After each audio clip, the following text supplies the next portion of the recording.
All right, I have a bone to pick with everyone who follows me on Twitter. I made a tweet that said, "Who is late for Brainstorm Brewery tonight?" Options: Corbin, DJ, Jason, the guest, because we were supposed to have a guest tonight. And 56% of you said it was me. I only have 8% Why of the would votes. I tweet about myself being late?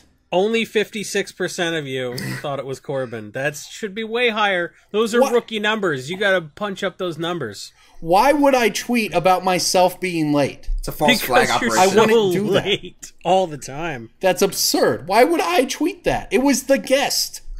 Okay, the guest who had 17% of the vote. 20% of the vote was for Jason. 8% was for DJ. More people thought I've never been late. DJ's been late. I've never been late. I've never think been about late. DJ is always so like he always sounds so tilted whenever anyone's late because it's past his like 90-year-old bedtime or whatever. I've never been late. I've missed the Did you cast. say 9-year-old or 90-year-old? I mean, it's the same thing, right? Both of them go to bed at like 8 p.m. Hey, I've never missed the cast. I've never been late to the cast. I've missed the cast entirely. You've definitely been late before. I'm going to ask you for evidence on that one. I was 20 minutes late to record Cartel Aristocrats, and they do it live, so I definitely just wasn't there on time. Nice. I like joined the call 20 minutes later, and they're like, "We guessed that you passed out in your chair," and I was like, "That was very accurate."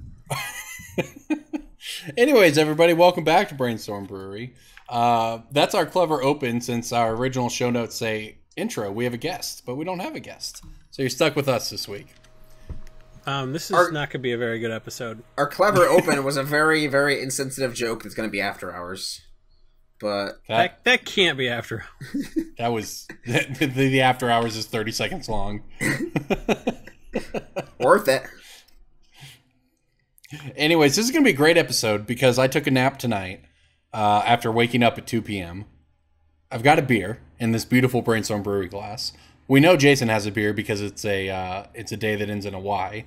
So it's going to be a great episode. All right, that was the episode. That was the episode. I was thinking, I thought for sure beer. Jason would have something witty to say there, but he just accepts it, I guess. I was drinking. What? I like to drink beer. Who gives a shit? I'm with you. All right, everybody. Let's just jump right into it with Breaking Bulk this week. What? I'm not ready. What? You can't. What? What? It's on the show notes, man. Breaking Bulk time. Breaking Bulk time. Break. Oh, yeah, Breaking Bulk. There's so much good stuff. It's a pick. Breaking Bulk. The end. You can't just do what I do. Reach next to you in a buy list pile and pull out something and call it Breaking Bulk. Don't you have to say something really stupid and like tell some dumb, boring story for like 10 minutes while I look for Breaking Bulk picks? Do you want a boring story? Okay, here's my Breaking Bulk, and it's going to be a Ryan. Do you want a boring story or not? No, of course not. Of course not. I got a Breaking Bulk, and I got a boring story. All right. This is regional. Depending how close to the Midwestern United States you are, the closer you are to like Ohio or Indiana, the better chance you have to find 4th edition cards that are not real 4th edition. They're called alternate 4th edition. This is a humble brag story. Says the guy who just got done talking about, I have too many valuable Magic cards to sort. Not on air, man. Not on air. So there was a company that did a test print for, they're like, hey, maybe you could get the contract. So they did a bunch of 4th edition cards that they used a different card stock. The coloring is different, and like they don't glow under a black light the way Magic cards do. They feel like playing cards. Yeah. That's the best way to describe it, is they feel like playing cards. And the worst part of it is the backs look different. So here's a normal Magic card back. If you notice the A, I'm doing this for the camera, so if you're someone who gets this on YouTube, good for you. See the corner of the A, the upper right corner of the A, it's lighter blue than the rest of the A. On alternate 4th edition, the upper right corner is darker.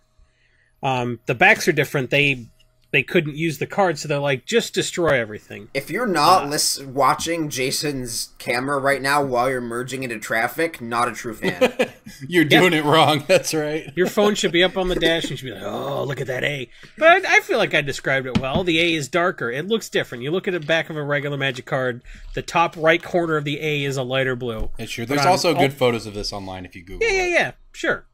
I was buying a collection from a guy who said that he worked for a company where their boss said, hey, just take this stuff. We were ordered to destroy it. Take it home.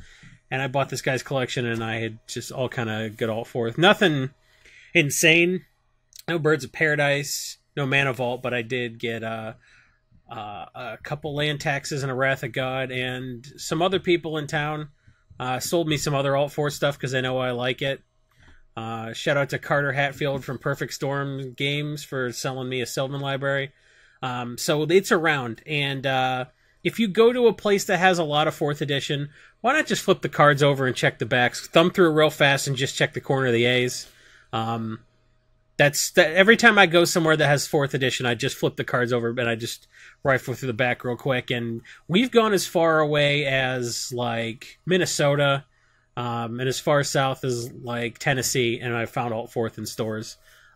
Generally, they're not going to have 30,000 4th edition cards. They're going to have 1 or 2 rows in a 5-count box, and you just flip them over real quick, thumb through.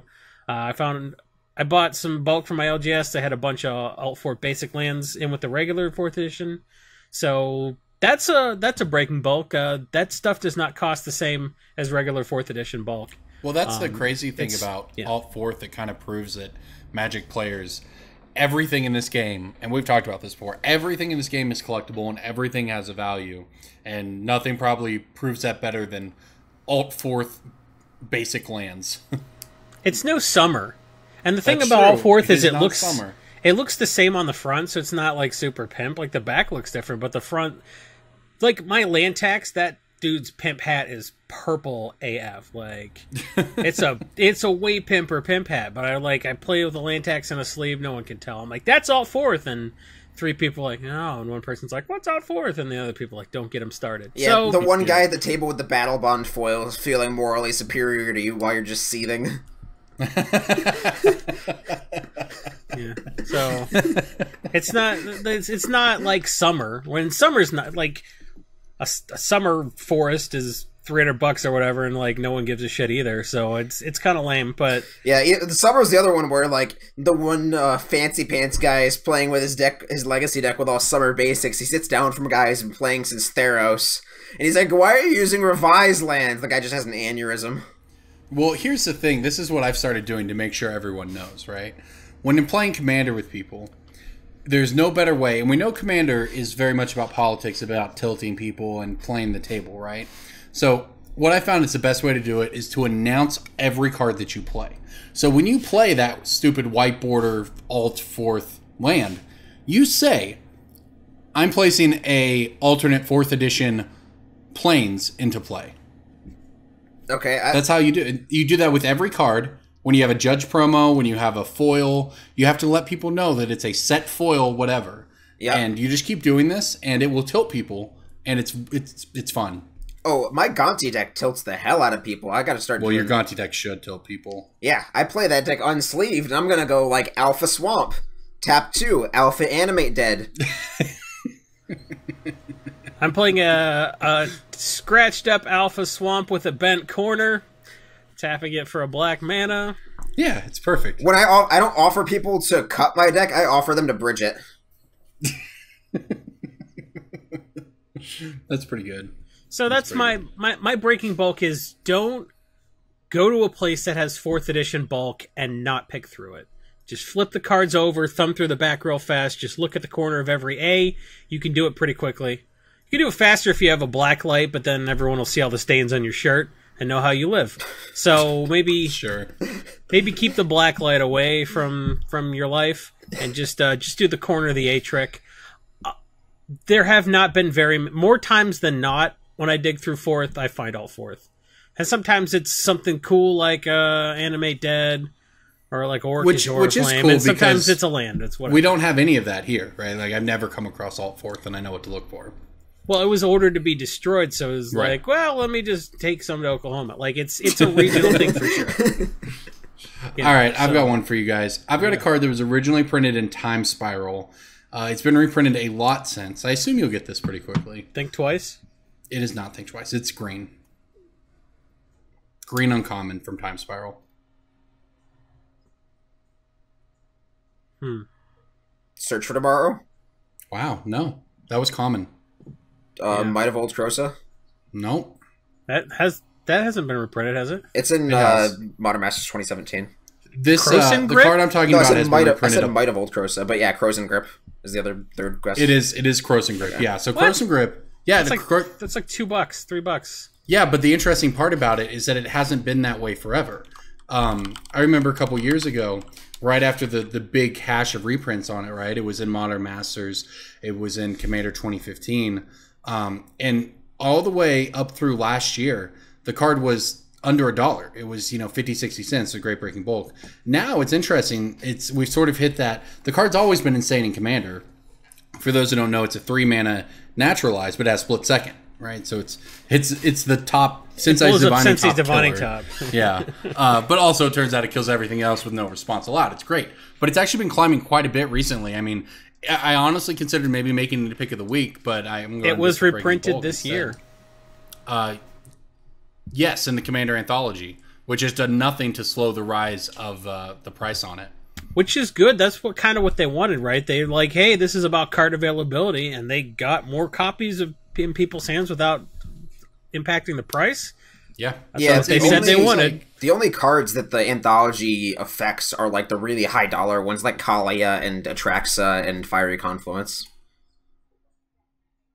So yeah, Commander Anthology is where you're going to be finding these Croson Grips most recently. But it's also in Commander 2013, 2015, Modern Masters. There's a sweet F&M promo of it. And then obviously it's original printing in Time Spiral. But it looks like it could be on its way up to $4, maybe even $5 at this point. Am I actually... And they were going to put it in the Jund deck this year, and then Gavin's like, no cards over $1. And they're like, oh, sorry, we forgot. So the F&M promo of this card actually seems like it might even be in the midst of spiking. So It's got sweet art. Yeah, that it is F&M pretty cool. promo's tight.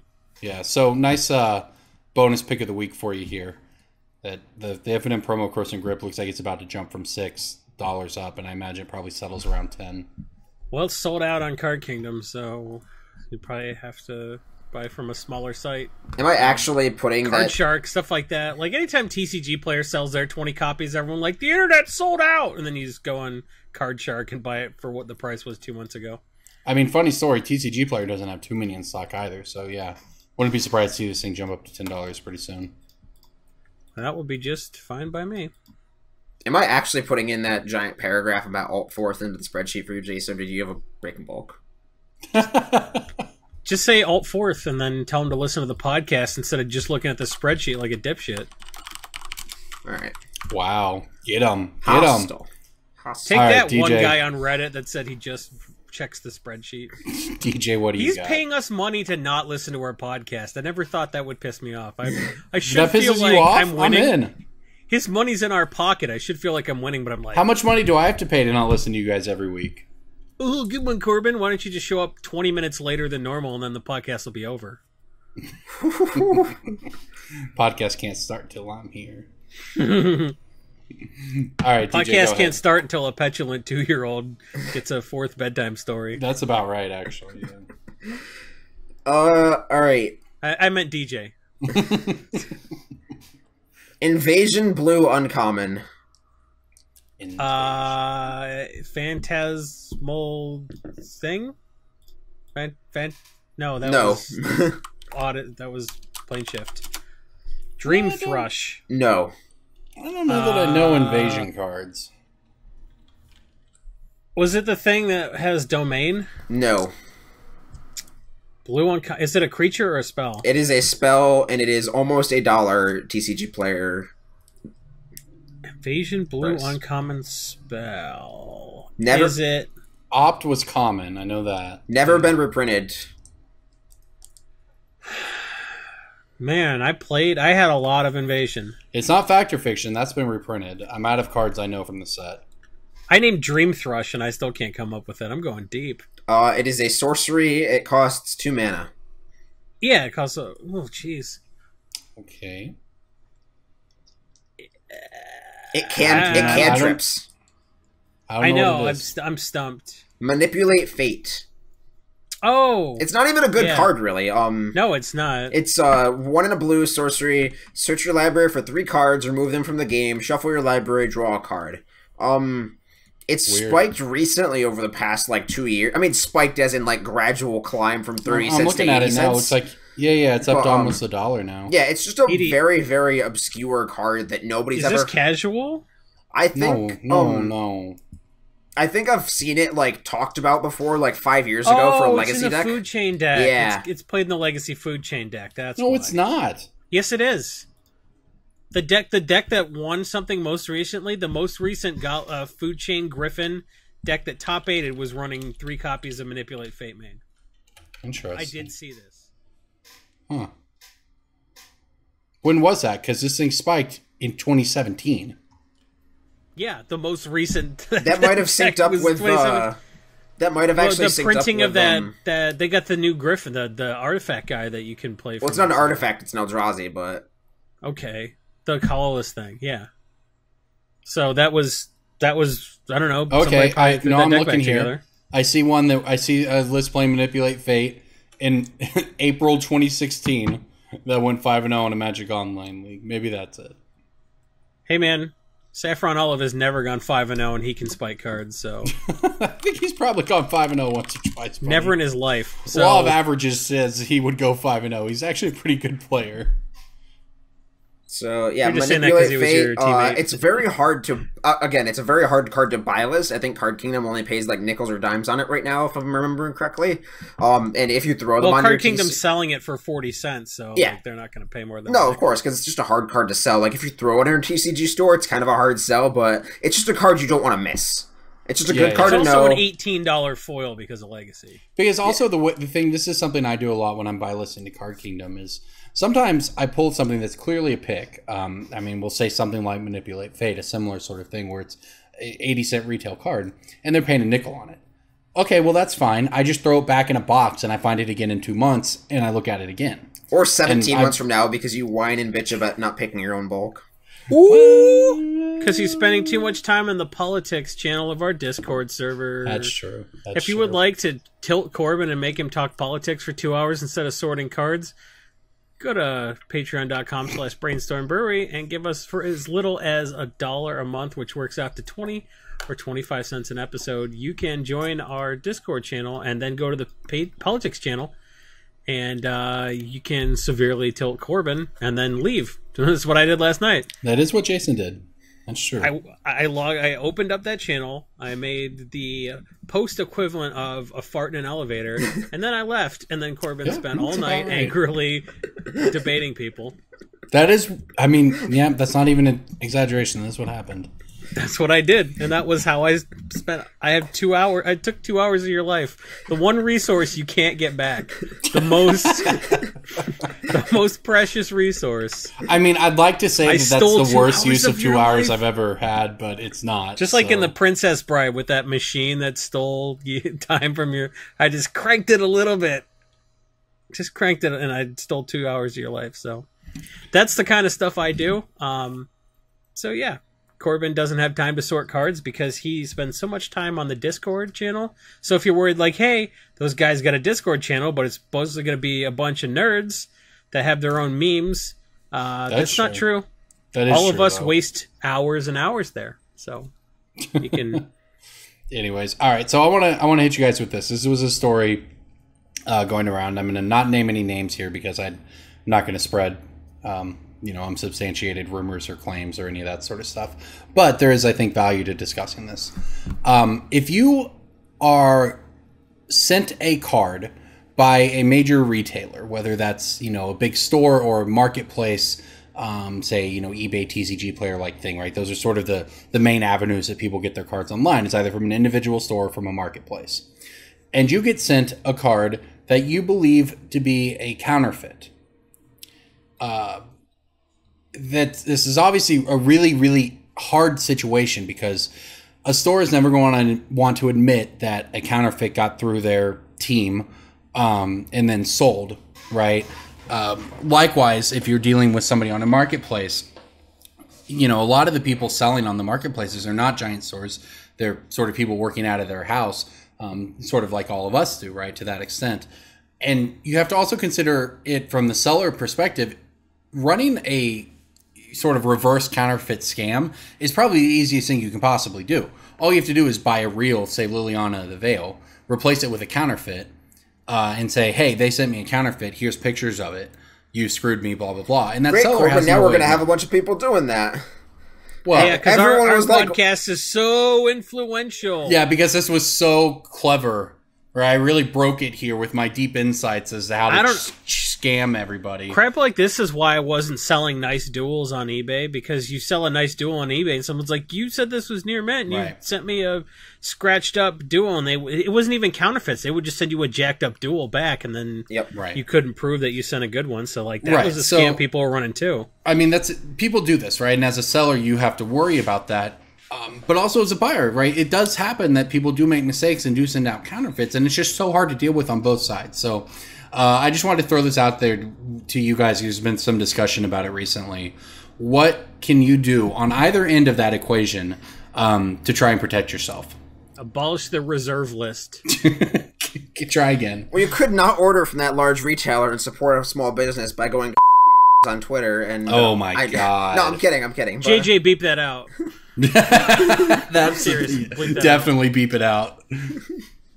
Well, I mean, if you're somebody that bought the card, like, there's really not much else you can do other than reach out to their customer support team, and just, I mean, hope that they validate your complaint and take it seriously. Some marketplaces have a history of supporting the customer in that regard. Some don't. But, I mean, if they don't believe you, I mean, the most you can do is just sort of take them to social media and be like, hey, and just tell your story and let the public decide. If you're a seller and you sell a counterfeit, I mean, educate yourself and like learn about what kind of counterfeits are out there, what the tells Well, what are. about if you're a seller and you believe that you're being scammed by a buyer? Anything you can do there, or is it just a cost of doing business? It's cost of doing business. You eat it and you block them, and that's all you can do. So you can. So let's say, I know obviously the platform most of us have experience with this TCG player. Are you able to block individual buyers if you have something like that happen? Yes. There you go. And I do know that the TCG player support team is pretty responsive on both sides of this issue. In fact, they released a video last week talking about this and sort of putting some data out there about counterfeits and so on. And one of the interesting things they said is most people who think that they've received a counterfeit and ship it back to TCG player send a genuine card. They send a genuine card, but it's usually from a supplemental set where the printing isn't as good, etc. So I do think that maybe there's some false positives on all sides of the equation here based on the data that TCG Player made public in that video on their YouTube channel. But one thing people I've seen suggested is that you should film yourself opening the mail. Does that do anything? No. It's not like counterfeits. Most of the time, it's like somewhat difficult to tell if you're viewing it through like a screen or a lens or something like that. A lot of the, like, I'd say 80% of the counterfeits I have dealt with personally, it's the feel is the tell. Me too. Because pretty much every counterfeit out there, it's either like the feel is great and it just looks awful, or it looks halfway decent from afar and then you just instantly tell with a feel. It's very hard to get both of those correct, and even when they do, like, there's other issues wrong with the cart. So, like, I'd say the best... I mean, some counterfeits are clearly better than others, but it's interesting because... and this is, without, I don't know how deeply we want to delve into this, but one of the things that happens every time is the counterfeiters make a bunch of fake social media accounts to say, oh my gosh, I can't tell the difference between these cards. These look so real, blah, blah, blah, blah, blah. And that is just marketing done by them. And, like, the other thing most about of the time, they post low-resolution pictures of the cards next to real cards. And, of course, they look similar because you can't tell. But as soon as you pick I've never once had a counterfeit come to me that wasn't where the original was like a normal Magic card, right? Sometimes with old sets, it can be kind of rough, and that's obviously a lot of the danger, but you just have to be careful. But most of the time, you just pick up the card, and it just feels so waxy or whatever that you can tell. Sometimes people even try to scuff them up intentionally to make them pass. And that's obvious. Which, again, there's a big, you can tell the difference between somebody intentionally scuffing up a card and somebody and a card that's 20 years old. I mean, you just can't fake that. Yeah. And sometimes your boy gets out a jeweler's loop to go ahead and check the dot pattern on the Dark Confidant that's a 2/2.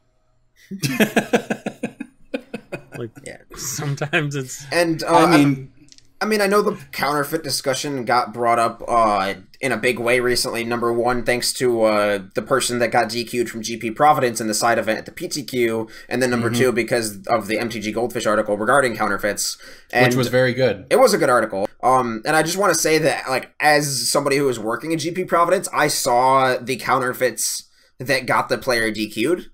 It was a playset of Cavern of Souls, and as somebody like who might see those cards come across my table at a buy mat, I would probably put them at like a 7 out of 10. And if that worries people, if that makes people think like, oh god, that's pretty passable, yeah, I think that they're definitely passable across the table in a double sleeve. I don't think the buyer knew when he purchased them that they were counterfeit, because like not a lot of players know what to look for in a counterfeit. But I also want to reaffirm everybody that 7 out of 10s in terms of counterfeits have existed for like 2 or 3 years. Or longer. I mean, Dark Beta is some of the best counterfeits out there, and those are 20 years old. Yeah. What's really interesting is someone I thought should have known better. They posted all 4 of the Cavern of Souls, and they're like, "Which one's the real one?" And I got it right away. The kerning was wrong, and the 1 was sticking out of the circle on 3 of the cards. Well, and you have to keep in mind, right? They found them out and they got DQ'd. No, I get that, somebody saw it, you know. It's not that they were perfect fakes, because somebody obviously called it. Like, they got deck check, and the judge is which means a judge was able to tell. And a judge, when they're deck checking, I don't know. They're going through anybody pretty here fast. I don't know if you've ever watched judges when they're deck checking. No, I know. In private, they have a process that they do very, very quickly to get accuracy, et cetera, et cetera. They're not checking to see if your cards are real, which means they had to very much stand out to that judge. Yeah, so they were bad. I'm not going to accuse the player of using them. No. Players, a lot of players don't know any better. Here's something interesting. Proxy Guy actually had more trouble than I did, because he was thinking like next level, like looking at the design and stuff. He's like, well, on all these, number 3 was the only one with the color slightly different. And there was color variation between the fakes because they weren't good fakes, but the real one had less of the coloring not in common with the one fake that stuck out. Yeah. Than it. But I'm just going to assume he was thinking way next level. I just thought that was really interesting that someone I would have thought would have just been able to see it at a glance. Because like DJ said, 7 out of 10, even from a grainy Twitter picture, it was super clear that the first one was the only real one, because it like the typeface was almost different, and like the circle with the 1 in it for the colorless mana, like the 1 stuck out of the circle on 3 of the cards. Like it was it was pretty bad. So unless you know nothing about Magic cards and how they should look, or everything about Magic cards, you probably could have spotted it. I mean, I'm just going to assume that none of our listeners here fall on the line of fakes are okay because Magic's expensive. I don't know. This is a big conversation. Oh, Corbin, don't get me started. I'm the same way. I also don't want to get into it too much. I spent $40 creating a hashtag that had like 8,000 tweets. What? Yeah, his counterfeits are bad giveaway contest. Oh, nice. Yeah. That's awesome. I was able to like go on mobile. I was able to go on my phone and start the hashtag, like hashtag counterfeit, and then it said 800 people have tweeted this today, and I was like, woo! Nice. Only it's just counterfeits are bad. I get the desire of the people. What I think those people need to understand is that regardless of how you come down on the moral or ethical line on reprints, equal or counterfeits, right? Whether you think that Wizards is bad because they don't reprint enough, or whether you think counterfeits are good because they're you're giving it to the man or whatever, right? However you fall on any of that, I think what everyone needs to understand is that Magic is the game it is because of the market, the model that they have. that model leads to expensive cards. It leads to expensive decks, and we can and should push for Wizards to reprint more things within reason. I think you're going to get a lot farther pushing for better Modern Master sets than you are pushing for the reserve list being abolished, because that we've talked that to death. But we can advocate for better reprints and things that can lower the prices of cards and so on. But you just have to understand that you have to listen to vendors and dealers and people like us who do this for a living and have tens or hundreds of thousands of dollars invested into the game. Counterfeits are what we're scared of. We're not scared of a bad master set every now and then. We're not scared of a standard banning. I am scared of counterfeits for the health of the game. I'm not scared of Scalding Tarn going from 80 to 20, because I will sell a lot more $20 Scalding Tarns. Right. There's a perception in the community that we don't want these reprints, when nothing could be farther from the truth. When you're talking about the reserve list, you're talking about a relatively small number of cards, and there's so much other Magic to be played. I would love $15, $20 Scalding Tarns forever. However many times you need to reprint it to get that. Right. Well, here's the thing. Here's the thing, though. Name what you like about Magic. Do you like watching the Pro Tour? Do you like going to an SCG Open? Do you like reading articles by Reed Duke on Channel Fireball? All of that goes away if counterfeits take over the market and kill consumer confidence. Whether people want to admit it or not, it is just human nature that you have to have confidence when you're spending that kind of money. And the fact that Magic cards hold value, by and large, not every card, and everyone understands reprints, but the fact that you know that Magic cards are worth money and will be worth money later is what allows people to spend so much money on this game. And people like to say, oh, that doesn't go to Wizards, that goes to this company or this company. Yeah, and then those companies run tournament series for you. They pay authors a lot of money so that they can be pro players and pro content creators and write those articles you like to watch every week, or those videos you like to watch on TCG Player or whatever, right? None of this exists without the market existing as it is. You look at the other games that exist, Pokemon, Yu-Gi-Oh!, whatever the new game, the flavor of the month game is, they exist. Transformers, Corbin. Yeah, like I think you'll find it's DBZ Super, Force of Will, Lightseekers. These are all games, and they're all fine. But any game that does not have the same model that Wizards has, does not have the same level of success or prestige around it, or just infrastructure. And that only happens because of the money that people spend on cards. And yeah, that sucks when you can't buy a modern deck, you can't play humans because it costs $1,500 a modern. We should push Wizards to reprint those cards. But no one has ever lied to anybody about what Magic costs. Magic costs what it costs, and it's always cost a lot of money. It's been that way for 25 years. You knew the deal when you signed up to play this game. You now trying to make the game into something that you want it to be, and supporting counterfeits to try to make it what you want it to be, instead of what Wizards of the Coast, the company that invented the game, that has all the rights to it, wants it to be. You just have to understand that if that's what you choose to do, it will come with a trade-off. If you get what you want and every card is $1 and everyone can play whatever they want in Modern or Legacy, and it's just an LCG card game model, that's all fine. You might not have an LGS to play at, but you'll have the cards at the price you want. Because LGSs make their money, by and large, off of Magic singles. That is where the only profit margin in Magic comes from. You make $0 running events. Sometimes you lose money when you account for the space you devote to it. You buy boxes at $75 or $80. You sell them at $100 if you're lucky. You don't make any money on this stuff. You're never keeping the lights on at your LGS without singles and all of this stuff that goes around with it. And people they just don't understand. This is my belief anyways, that a lot of people who support, even if they don't buy counterfeits themselves because they have cards, they understand why people do it and support. They won't report their friend who has counterfeit cards. Well, your LGS, Channel Fireball, Star City, wherever you like to watch content, that sort of stuff does not exist without the business model that Magic has. There isn't that kind of stuff for Yu-Gi-Oh!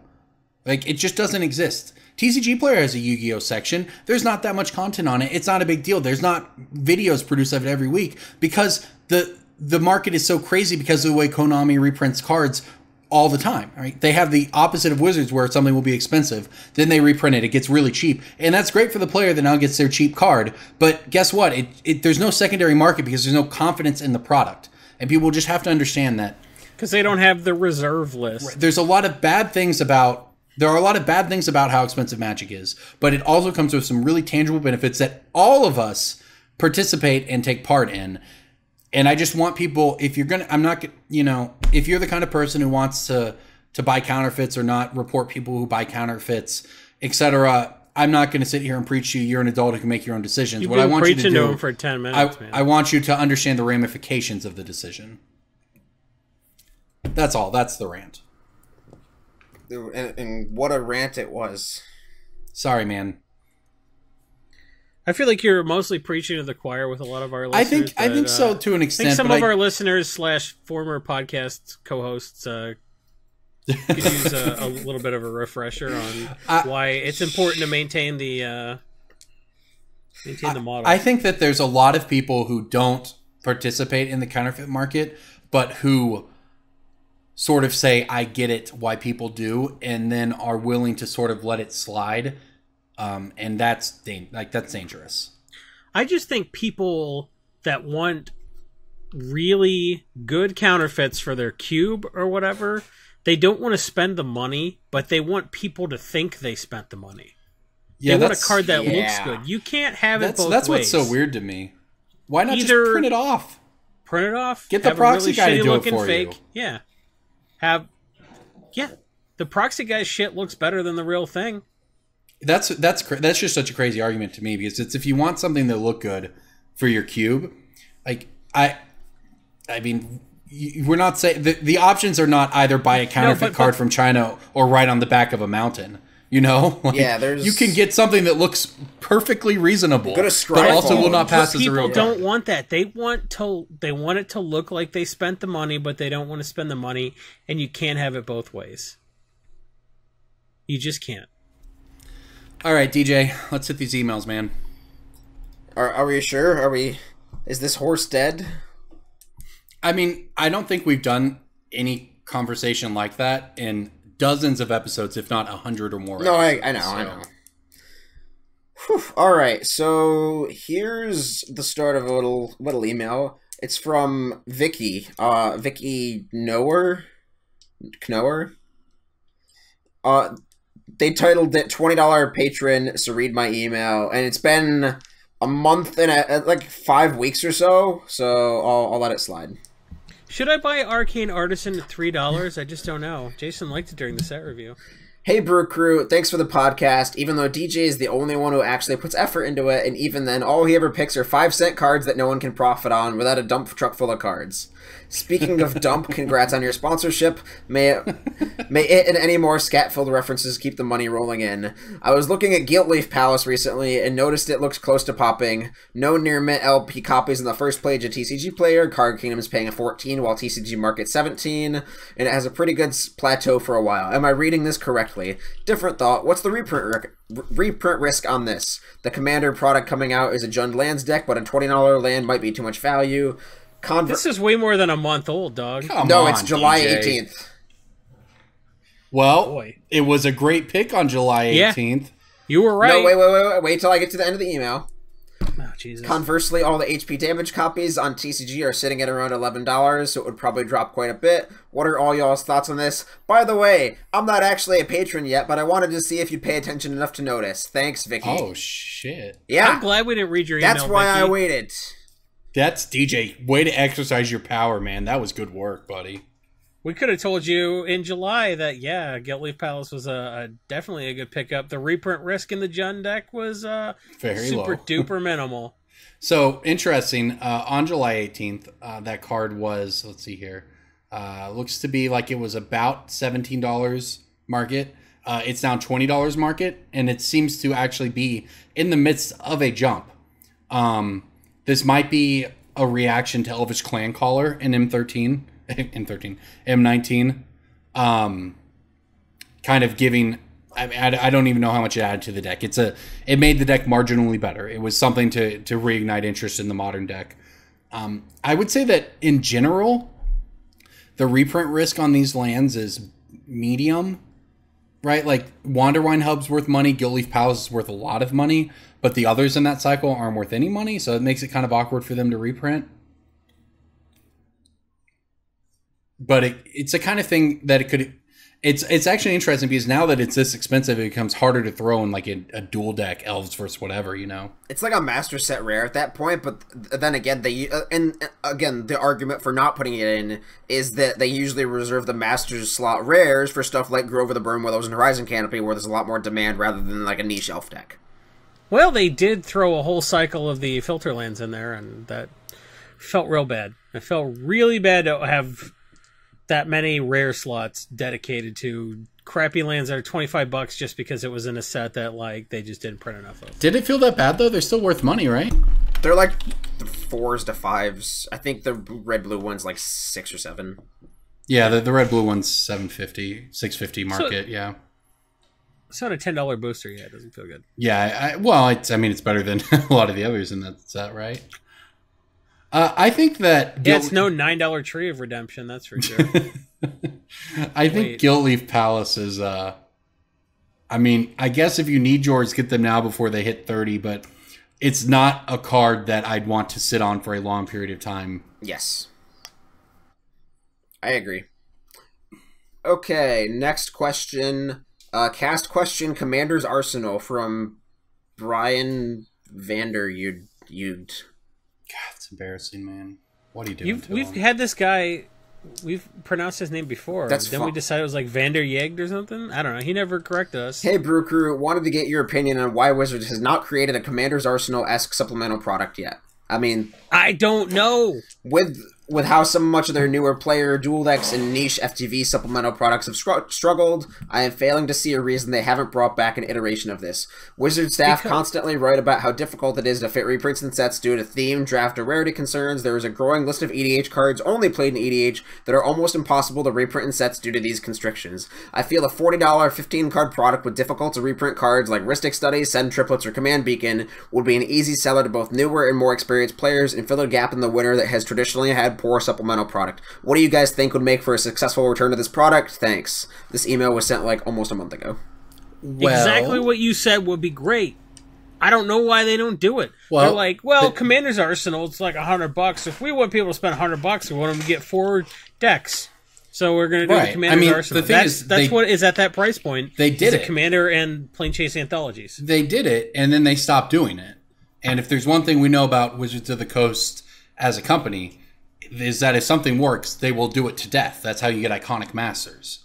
But like those Commander's Arsenals, those sold out immediately, and they were selling for quintuple on eBay. Well, I think maybe that's why they didn't do it anymore, right? I think maybe they decided. I mean, basically, you're right. They continue to experiment with this with the From the Vaults and all that, and now they're on the signature spellbook stuff. I like the spellbook more than the FTV, but I don't think that's the same. I don't think FTV is the same thing. I think Commander's Arsenal was a special thing, and I don't know why they don't do it every year. I really don't. I think that I guess we don't know, right? We don't know, but they have to have had a reason for not doing it because they did it, and if it worked, they would have done it again. Yeah. So I can only assume that they decided that it didn't. Their supplemental product is probably best served at newer players, and making really expensive versions of cards with the Commander's Arsenal maybe doesn't serve an audience. It doesn't grow the game. It doesn't enfranchise new players. I mean, the people who are going to buy that are the people who were. One, they're probably just going to buy the singles. Unless it's just absurd value, in which case it's not getting bought by players who even want the cards. It's getting bought by people who want to resell it. It's just really awkward. It was a blowjob for the LGSs though, wasn't it? When it was like a $40 MSRP and they were selling it for $120. Yeah, but the thing is, I don't know. Maybe this is different for other places. Where I live, 5 to 6 LGSs in the area. Everyone sells all of this stuff, no matter what it's going for MSRP. Which is fine too, because there's money built in for them to I mean, but then it's just the same as anything else at that point, but except that the money, except then it's getting bought by. At that point, it's the same as say the Commander release or the spellbook release or whatever, except that it's getting bought by sharks to resell the cards. And so the problem with the product, it was too good? I mean, I don't know what the problem with, like, we don't know. We're just speculating. But I think it's just likely that it didn't really hit the segment of the audience they decided they need to be targeting with Commander stuff. But I think they can just do this in addition, right? Like, it does seem like it's a fairly low how much opportunity shit did they cost. push out in 2017? There was too much product in 2017. That's true. They backed off in 2018. But you're telling me that you couldn't just print money doing one of these around Christmas time? Since they're not doing the Commander's decks around Christmas time like they used to. Yeah, which I was agree. smart. I got those for Christmas every year. That's what my in-laws don't know dick about me. All they know is I like Magic, so I make an Amazon wish list where like, here's the 4 decks, buy them for me. But now that it comes out in like July, like that's not a thing anymore. So you're doing those dumb gift packs around Christmas at like the $15 price point. But why not have something at like $80? Well, most people don't spend $80 on Christmas gifts is the thing, I think. Well, if you loved your family, you would. If you listen to this podcast... If you listen to this podcast and our picks of the week made you some money, why don't you go to patreon.com/Brainstorm Brewery That was not a and good become a segue. patron and pay it back to us, but also get your family something nice. Get him that pocket fisherman he's always been wanting. You know, get him some nice hunting socks. Get your mom a nice Le Creuset thing for the kitchen, you know, because women love cooking, am I right? Next email, DJ. Next email. Cut it. We're done. Next email. Patreon user Qmungus from Brian Kizito.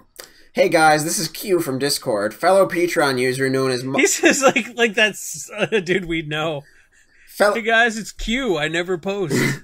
Fellow Patreon user known as My Own Disaster wants to know why his dad left him and his mom. It's been 22 years. Also, is $10 reasonable to sell an instant collection full of bulk stored in a Fat Pack box? Should I ask for more? I have 6 of these. Thanks, Qmungus. Sent from my Microsoft Lumia 950, as seen in the hit movie Get Out, directed by Jordan Peele of Key and Peele fame. Doubtful that Corbin or DJ have seen this movie. Nice. Ooh, have you not guys seen are the racists. movie. Same.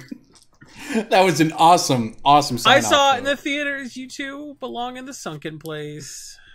And you don't even know what that means. I don't know what that means. I do know what that means because I read the summary of the movie on Wikipedia. Oh, God. What? How much money does Jordan Peele get when you read the summary of the movie on Wikipedia? No kidding, man. This is like the people who want to read our podcast on Wikipedia every week. Well, they don't read it on Wikipedia. They read it on the spreadsheet. They do. Went to brainstormbrewery.com or patreon.com/brainstormbrewery. And they gave us... I think $10 $20 a month? is... Look, Is it the 10? reason that his dad left 22 years ago and hasn't come back is because he's still trying to get milk at the corner store. That's just how it works. You would know But- about milk, Corbin. I am adopted, that's true. To the second part of the question. Wait, you're adopted? Yes, my parents don't love me. We know. Which, we have 2 sets of parents that don't love you if you're adopted. Yeah, like my biological parents were like 16-year-olds. You know. Oh, no. So, like, guess it worked out. Didn't really want to be raised by 16-year-olds. Yeah, then your life might not have turned out great. DJ, answer the second part of this question. I think $10 is reasonable, if not too much. I mean, it depends on what you're including in the collection. If there's like 15 or 20 rares in there, sure, $10 is fine. I generally sell bulk commons and uncommons for $6 per thousand on Facebook Marketplace and Craigslist, and I don't include any rares. It's just all commons and uncommons with no basic lands. So 10 is probably fine for a fat pack if you include like 20 or 30 rares, because I just buy bulk at $2.50 per thousand, pick it, and sell it for $6. But like, you could probably just like off those for $5 if you really wanted to get rid of them, because a fat pack holds between like 500 to 600 cards depending on how tightly you pack it. So like $10 is reasonable. If they're not biting, drop it to like 6 or 7 and see if you get any bites there. Here's what I do. I can't keep these in stock at my LGS. I monkeyed with the formula and they're not selling. So what I could not keep in stock, $15. Okay? 10 rares. I included an 11th rare that was a little jacked up, so they would be like, oh, this guy can't count, you get value. So I would include 11 rares, I would advertise 10. So 10 rares, I included 11. 20 of each basic land. I filled the rest of a 660 count box. A 660 count box is like 800 Magic cards or something like that. It's like 880, I think, yeah. Yeah. It's it's under 1,000 cards, but it's like this big. It's you just order 660. You pack that full of just bulk commons and uncommons. Try to shuffle real good so you don't have more than 4 of any common or uncommon. And you just pack that out till there's not, till it's kind of tough to pull the cards out. And I would sell those for $15. I would sell 5 of those a week. Now I upped it to, I said 15 rares, and for $20 or something like that, it's not selling. I think I might put 25 rares in there. That's still $2.50 worth of bulk rares. So I'm not having good experiences trying to sell them for 20. For whatever reason, 20 seems more psychologically satisfying than 15. 15's like, oh, then I got change, and 20 seems like, oh, that's just more satisfying, but I just can't figure out the right ratio for $20. But when I was charging $15 for 10 rares, 20 of each basic, the rest bulk commons and uncommons, I would sell 5 of those a week, no problem. So that, for whatever reason, that's my personal experience as someone who sells a lot of instant collections, to the extent that like I need to buy bulk constantly. That's been my experience. So there you go. All right, DJ, got another email? Rocking them out here. To have and to hold from Tyler Grisho.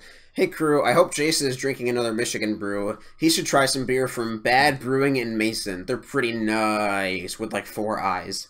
Anyhow. Yeah, but they're in Mason, so they're using Mason water, so hard pass. Anyhow, I bought into Scrap Trawler as a spec hard after Aether Vault came out. I have 100 plus copies plus 60-ish buy a box promos. Should I sell on eBay or TCG or attempt to buy a list? P.S. No, wait.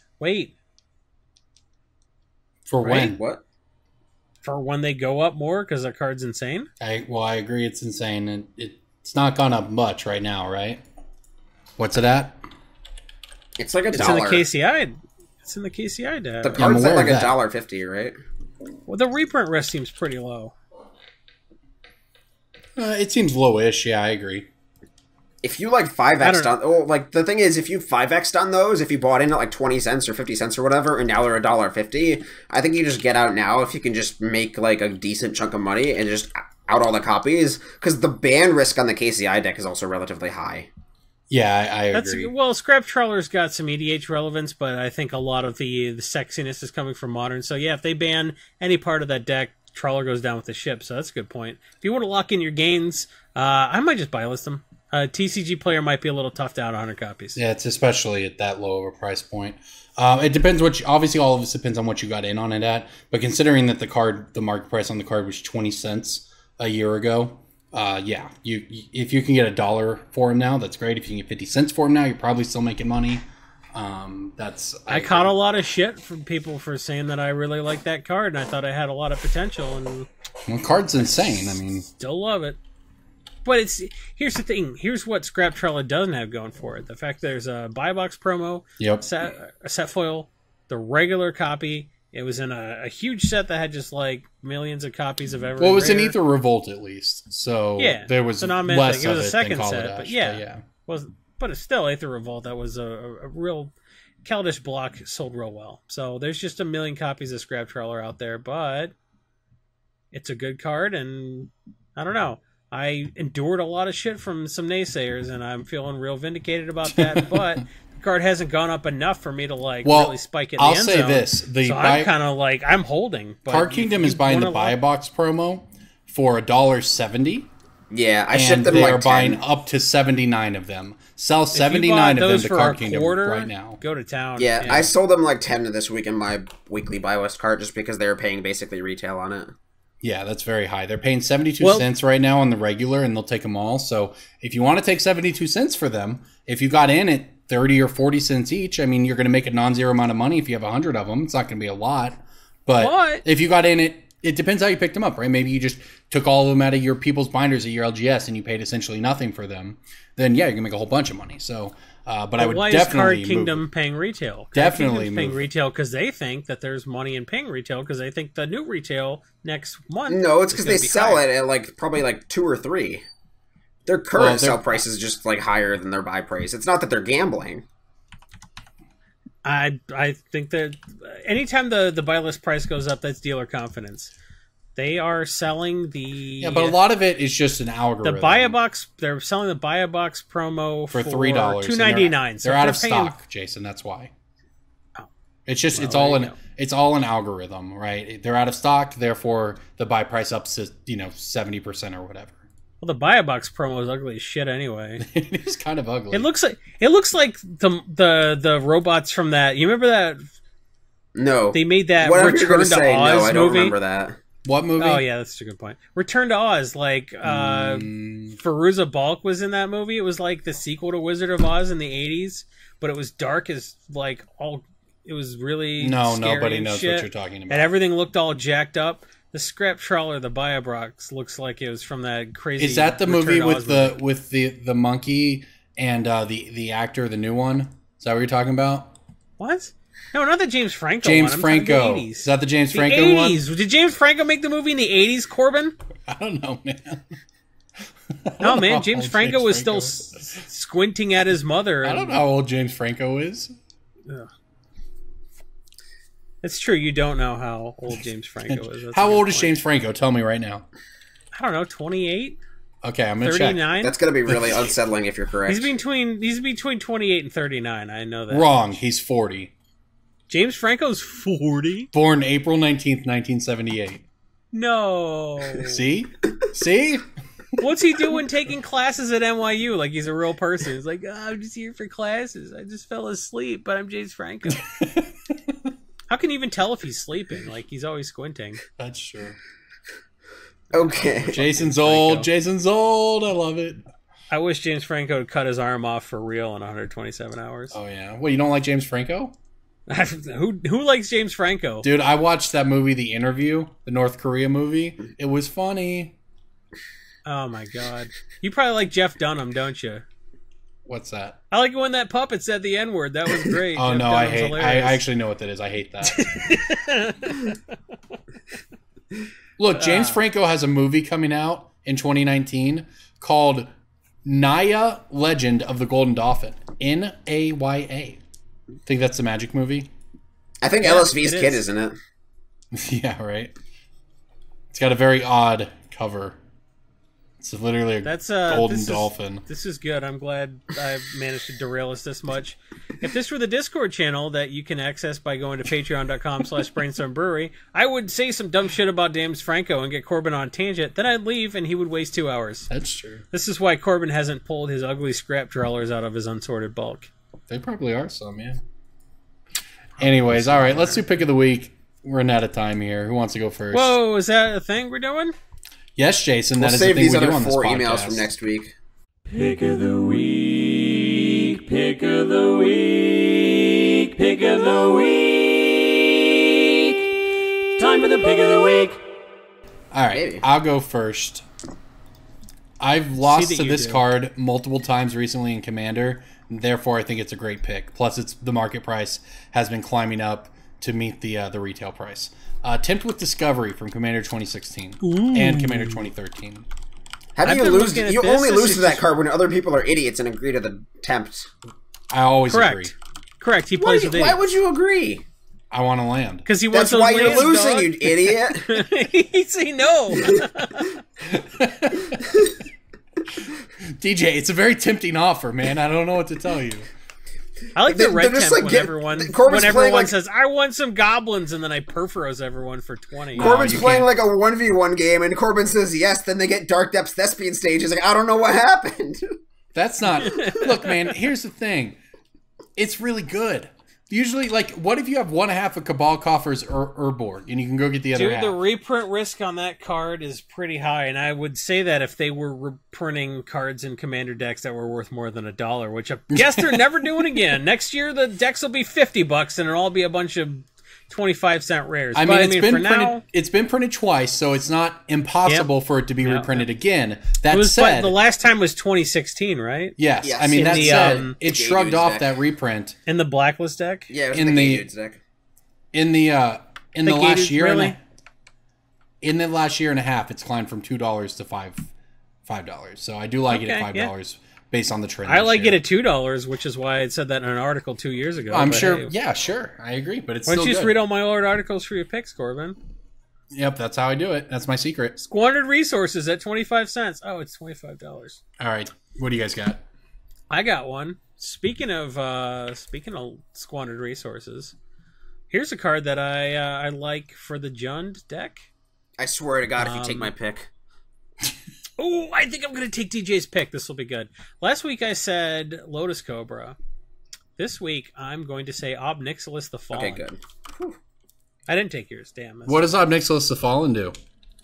Well, Ob Nixilis the Fallen, whenever a land enters the battlefield under your control, you may have target player lose 3 life, or when you... Oh, I played this in Modern one time. Yeah, it was, it's perfectly played. This is a Conley Woods card for Yeah, days, it was back in the day. Yeah. Crack, fetch, Conley Woods, but it's okay because I'm gaining... No one gets that reference anymore, man. No, that is ancient. Crack, fetch, lose 2 life. I'm Conley Woods. Nobody gets that? Come on. Dude, you're old, man. That's like an 8 years ago reference. No. Okay, buddy. Oh, no, really? You're an idiot. Have I become ancient? It's 6 years old at the... Because it was after we started this podcast. No. So, no? No. Okay, well... That was like when fetches were in standard, I think. I'm looking it up. Don't worry. All right. There's a post about it from MTG Salvation. Oh, okay. The video was posted on April 12th, 2011. Oh, 7.5 years old. great googly moogly. Okay. Wow, I feel super old. Ob Nixilis was literally a card that Connolly advocated running back in the day of Zendikar. Like, that's what he was doing back then. He was doing big stuff. He was playing... Yeah, 5 land minute crack 3/3s. fetch take 2. Land crash fetch, you take 6. So that's pretty good. Ob Nixilis the Fallen is just he goes in that John Land Matters deck, right? So like it was reprinted in Iconic Masters. Iconic Masters, and like we've been saying lately, Iconic Masters is basically at its floor, right? Like where it peaks of play on that stuff. That stuff's starting to go back up. I mean, this thing bottomed out actually at $2 6 months ago. It has climbed a little bit because of the deck, but it's still available under 5. So Yep. I like this under 5 Yeah, it was a an mythic awful then. lot. And if I could have had 3 picks last week, in addition to Thespian Stage and Lotus Cobra, I would have picked this last week. I wrote about it in my article on MTG Price, where it's free every Friday. It gets unlocked. So Iconic Masters is starting to look like a pretty good master set, guys.